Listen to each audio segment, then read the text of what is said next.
How's it going, Cancer? This is your June forecast for 2017, and I love watching out for you what's coming up now here this month.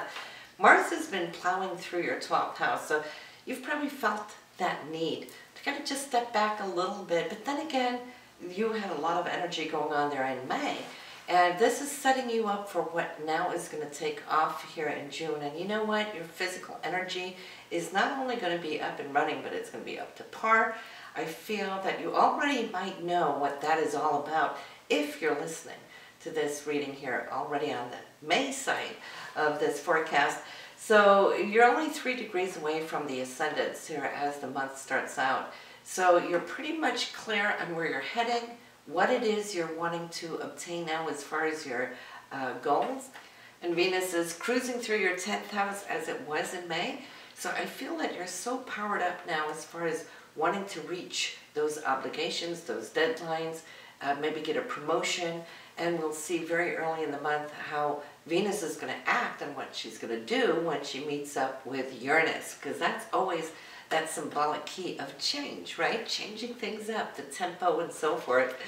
We have good news this month, and that is when Jupiter is now going to go direct, June 10th. We've been waiting for this, Cancer. So Jupiter for you is in your 4th house, has to do with family, has to do with real estate, the foundation of your life, who you are on the inside. And I know that so many of you, especially those of you I've been talking to on the phone, you've been working at wanting to expand the very foundation of your life and set it in a way that you can be happy and harmonious with. And of course, as Jupiter is going through this area, it's not going to come back for another 12 years. So it's really important for you, real estate, and think about your domain as the shell that you carry, being a Cancerian. So this is super important, how things are set up. You're going to see that these projects will start taking on new shape and form after the 10th. That could be projects. Maybe now you could sell your property if it's been just lingering and hanging, still not doing too much as it was in its retrograde, but now we're going to see action. So that's all really well also.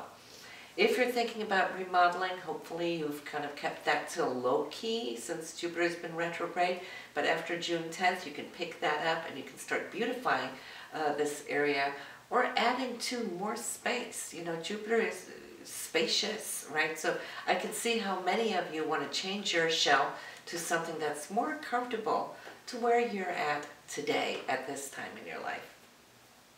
Saturn's still retrograde until August 26th. We've mentioned that before. That has to do with your 6th house, day-to-day routine, health, and so forth. The foods that you eat, getting to the gym or not, right? It is retrograde. And we have Neptune also turning retrograde, and that will be June 16th straight through November 23rd. Yes.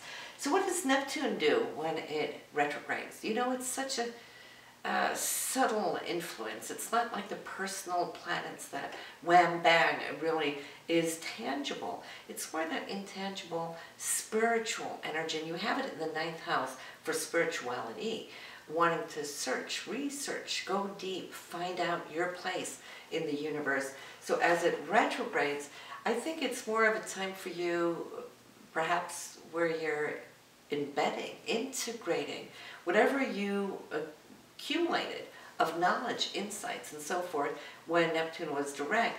Now is a time to go within, integrate those experiences and so forth, and be still on the inside as you continue your research. Neptune's not going to stop researching.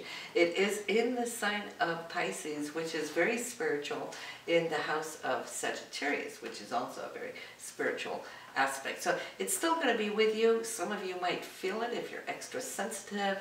Most of you probably won't even notice that it is retrograde.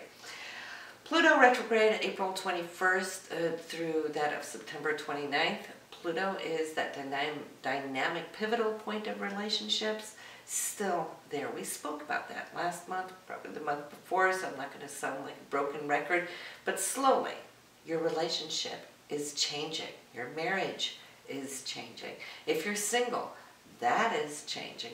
So it's more on these very profound, deeper, subtle levels that we can see that these changes are taking place. What the main message for you here is that you're finding step by step, Cancer, your sense of empowerment. You're growing stronger in relationships. Your voice is being heard more than perhaps in the past, where you could have just put up with things, been quite silent with it because you didn't want to create waves, right? Now you're up to the challenge of, if it doesn't work for you, it just doesn't work for you, and you will say so. And you're finding your voice and being able to say it without coming across like with a sound of crisis, if that's what you were afraid of, that the vibes will, you know, create that type of reaction. But you're finding yourself more comfortable with saying no. What do you mean no, right? And if it's a yes, well, no problem. Then a yes is a yes. So there's strength in this subtle change, and it's really changing out for the rest of your life. So it's good that it's moving slowly throughout this area. We're starting off at the top of the month with a choice that is very important. It's the Sun and Saturn. This is between your 12th and your 6th house. The Sun being you, Cancer. This is your subconscious feeling or need being somewhat opposed by Saturn. Saturn's saying, do you still want to do that habit? Or should you just, you know, check it now? Saturn, of course, has been working for a while in your area of health. And so he's just giving you a little checkup saying that, well, you don't need this habit no more, you know, but it's your choice. It's your free will. So that's going to pass. But then we have some real fun things taking place on the 3rd. I mentioned slightly that you could have a Pandora's box opening up in your career area. That is Venus and Uranus conjunct. So there could be a proposal coming to you, job offer, maybe an extension for if you have a temporary work perm. It could be an interview coming up, or just something to be celebrated. We always love when these two planets come together because it has that jolt of energy. On the 4th, I'm seeing you're still smiling, so the 3rd must have been good. You're still smiling, the Sun being you, Jupiter right here, wide open, coming in with a beautiful golden triangle to you. And so what that is doing is, I feel it's more one of those things that are going to go straight into the inner foundation of who you are, where you're feeling something is blessing you. Maybe you're still feeling blessed from what took place on the 3rd. I don't know. But just be a little careful on the 4th, because that's one of the couple of days that we have a little hiccup this month, where the Sun and Neptune, they're not really wanting to agree, okay? The Sun wants one thing, that's you. And then Neptune, it's kind of a little shady, all right? And when Neptune's not well aspected, there's something either hidden or it's not clear, miscommunication maybe. So we might just assume that we're hearing what we're hearing because, you know, we're not really processing it. And it could be they're not processing what we're saying either. So there could be a little bit of a miscommunication or misunderstanding on the 4th. On the 4th also, Mars is moving into your sign, so more power to you. Cancer, you're coming out of the 12th house where Mars has been restoring its oomph, its drive, so you're really coming across that ascendance into this 1st house of personality, where you're going to be the it factor. You're going to take charge, you're going to take lead. For the entire month, you're going to feel that life is picking up speed for you. And think also Jupiter is going to be moving direct as well, right?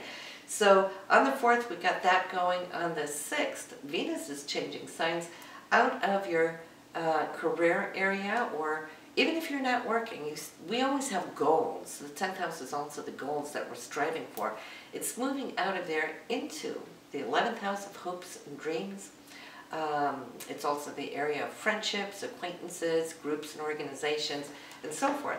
So you're going to be more social after the 6th. Now the Sun feels, or Mars feels more empowered. It's out of the 12th. Venus now being in the social area. So, you know, you might be hosting parties this month, or going to several potlucks yourself. On the 9th, we have a romantic evening or day, should I say, so circle that on your calendar. We always love to see when Venus and Mars get together this way.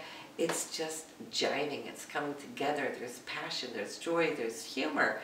There's that playful energy for you. So I'm thinking that this is something you've been looking forward to, so embrace it.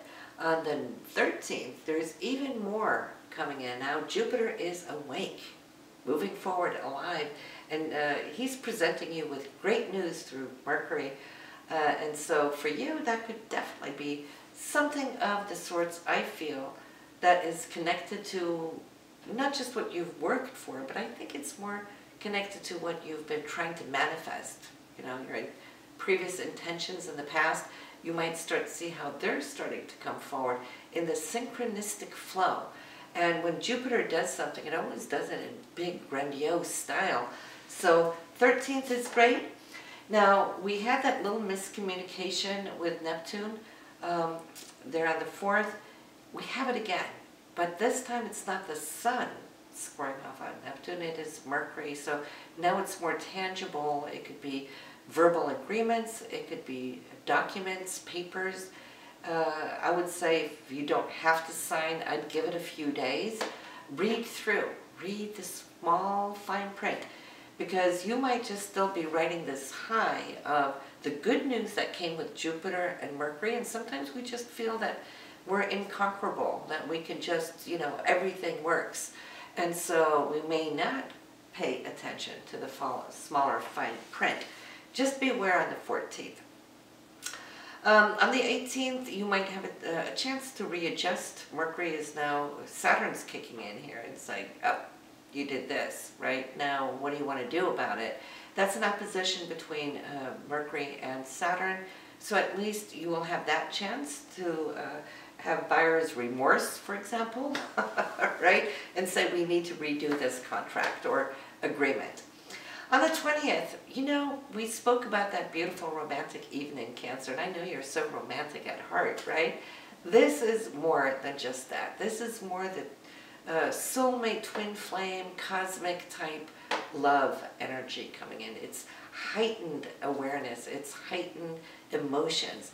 For those of you who are artists, you know, whether you paint, sculpt, dance, create music, this is so creative. I mean, your channels are wide open and you're channeling all this energy coming into these perfected, beautiful tones, and it's like celestial music. If you're painting, you know, you're channeling that painting. It's just coming together so beautifully. And if you're in love, well, this is like love from the Pleiades or something, because it's just so beautiful, right? So enjoy the 20th of June. On the 21st, the Sun goes into Cancer, so I have to say happy birthday, Cancerians. The Sun is coming out of that 12th house. It is in the 1st house alongside with Mars, so now you're really feeling on board, and this is the beginning of your new solar calendar. For you, it's your personal new year. And the new moon is also in this 1st house this month. That's taking place there on June 24th. Of course, the 1st house and new moons, this is where we place our intentions, and it should be about you. 1st house is about you. So how would you want to place those intentions? Maybe telling yourself, you know, the prayer or the contract you write to yourself under these affirmations is that I'm going to focus a little bit more time on me without feeling guilty. You know, you're such a family person. You take care of everybody. But you know what? You got to take care of yourself, and you have to love yourself as much as you love your family members. That would be a great affirmation for you, so that you can, even if it's just 10 minutes here, half an hour there, where you have that me time, I feel that will collect your energies that much more for the entire year to come, if you promise that you will do that for the oncoming weeks and months coming forward. Then we have, where were we? That was the Sun going in on the 21st. Mercury will follow suit also, same day, on the 21st, also coming out of your 12th house. So you got the Sun, Mercury, and you got Mars, of course the new moon a little bit later. So you're empowered. You have wind under your wings, Cancer, and you're just that much more attractive. And I know you're always attractive, but even more because the Sun is radiating through your personality, bringing your charisma up to par. Then we have a beautiful money day here, and also a very passionate day as well, and that's the play between Venus and Pluto. Now, Venus is passion, and Pluto is super passion, right? So if we're thinking in the physical, spiritual, emotional, real, these planets, when they come together like this, it creates this beautiful symbiosis of the heart, mind, and spirit, this oneness where there's no separation. It's beautiful. So if it was romantic on the ninth and playful in that sense with Venus and Mars, nothing compares to a beautiful aligned Venus and Pluto. Now, if we're looking at money matters, Venus rules money, but so does Pluto. But Pluto doesn't work and operate in just pocket change. Whenever Pluto does something, he does it big, big style. Like Jupiter does everything in big style. Pluto even more. It's a smaller planet, but it's dense and it's powerful. It's transformative, new beginnings.